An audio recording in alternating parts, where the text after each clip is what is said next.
Promesse biblique du jour, les 7 paroles de Jésus sur la croix. Auparavant, nous avons vu les 4 premières paroles de Jésus sur la croix. La première, « Père, pardonne-leur car ils ne savent pas ce qu'ils font ». La deuxième, « Je te le dis en vérité, aujourd'hui tu seras avec moi dans le paradis ». La troisième, Jésus voyant sa mère et auprès d'elle le disciple qu'il aimait, il dit à sa mère, « Femme, voici ton fils ». Puis il dit au disciple, « Voici ta mère ». Aujourd'hui, 4e parole, c'est dans Matthieu chapitre 27, verset 46. « Mon Dieu, pourquoi m'as-tu abandonné ?» Le cri d'angoisse de Jésus alors qu'il est en train de porter le péché du monde et que Dieu a détourné son regard de lui. Jésus est seul.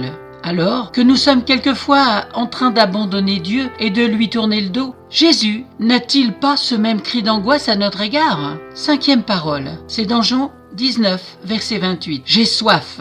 Jésus, un humain jusqu'au bout. Jésus dit cette parole afin d'accomplir une prophétie de l'Ancien Testament, ce qui nous montre que bien plus qu'un humain qui a soif, Jésus va au bout de sa mission. Il ne boira pas du reste. 6e parole, Jean chapitre 19 verset 30. Tout est accompli. Un cri de victoire. Si nous nous arrêtons un instant pour penser à tout ce qui s'est passé pour que Jésus arrive à ce cri de victoire, cela nous donne le tournis, n'est-ce pas? Pourtant, il est allé jusqu'au bout par amour. Sommes-nous capables d'évaluer l'importance de cette parole? 7e parole, c'est dans Luc chapitre 23, verset 46. « Père, je remets mon esprit entre tes mains. » La dernière prière à son Père.